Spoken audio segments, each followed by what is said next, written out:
A Dinka herdsman sings a song of war and loss, of land taken by the Arabs.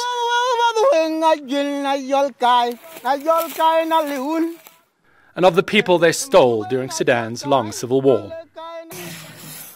During the war, Arab tribesmen on horses would sweep through these villages. They'd kill the men, and then they'd grab the women and children, and then take them back to the north as slaves.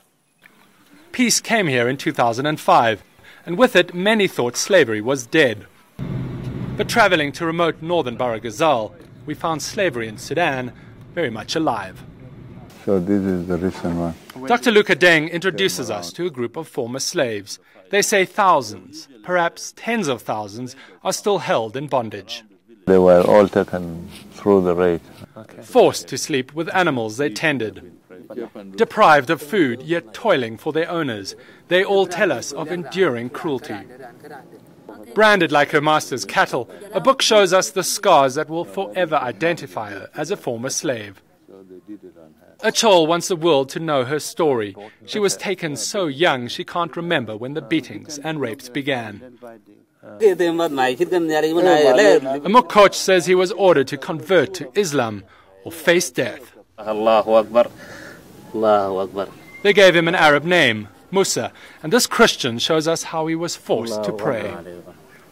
What does being a slave do to someone's identity? Well, it changes the identity. If you are a slave, you feel that you are not human, really, in the real sense.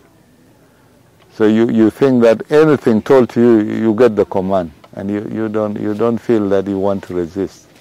I sat down with Amok for some hibiscus tea. He says he had 25 years of his life stolen.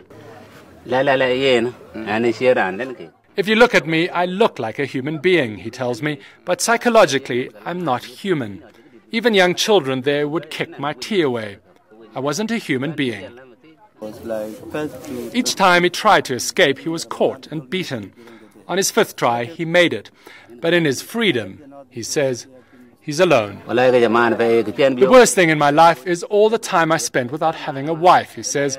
The time I spent without my family and friends. The time I spent alone, without my culture. That was the worst thing. Dehumanized and without an identity, Amok is like thousands of escaped slaves in Sudan, trying to make sense of his stolen years. Dave McKenzie, CNN, Northern Baragazal.